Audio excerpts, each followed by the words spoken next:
Okay, for the benefit of everybody, which is yung difference from the 195 million plus under the supplemental budget versus the supplemental annual investment program number 2 for 2026.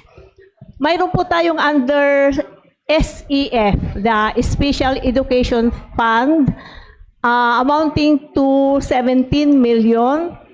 Pag kasi isa SEF, hindi na kailangan i-incorporate sa supplemental budget kasi mayroon na silang local school board na nag-a-approve. So, what we need is ilagay lang natin sa ating annual investment program. The same through sa ating trust fund. Mayroon din tayong trust fund amounting to 27,600,000. Kasi itong trust fund, mayroon ng purpose na nakalagay. Kaya hindi na kailangan ng appropriation ordinance. Only the resolution approval for the annual investment program for us to disburse.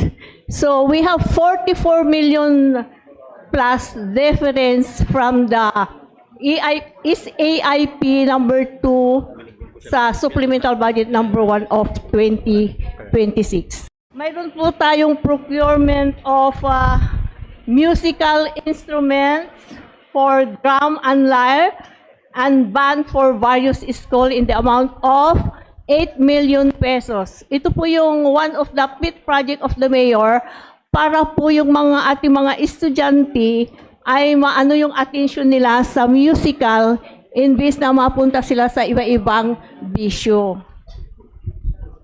So another one is the installation of solar street lights of various schools.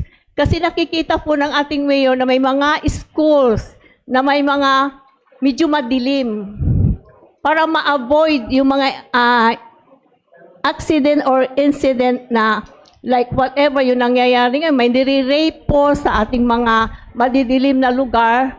Kaya to avoid all of this thing, kailangan nating lagyan ng lightings. The procurement of interactive television. Ito rin ay para sa mga various schools. Additional outlay for maintenance and operating expenses for the sports development kasi exhausted na po yung kanilang sports development program because of the R1AA. Marami tayong mga nanalo for their incentives and other sports equipment and sports supplies. Another one is for other maintenance and other operating expenses. This is for the expenses for various meetings and other accommodations po. And then we have the construction of perimeter fence at Bunuan Bukig National High School, Bunuan Bukig in the amount of 2 million pesos. And the procurement of IT for laptop and computers for the various schools amounting to 500,000 pesos. And other procurement of office equipment like air condition unit for their offices. And the last one is the procurement of emergency go bags, emergency kits with medicines and other paraphernalia for various public schools. Kasi this is in the preparation of the big one. Para yung ating mga students and pupils ay prepared na po sa kanila in case na dumating po yung big one na sinasabi. So this is a total of 17,191,379.54. Okay, for the trust fund, we have this retitling. Retitling lang po ito from the trust fund, construction of daycare center at Bacayao Store, Dagupan City, to procurement of tables and chairs for child development centers in the amount of 600,000. Kasi itong daycare center at Bacayao Store parang na-construct na yata ito. So, kailangan nating i-revert into another item yung for the procurement of tables and chairs.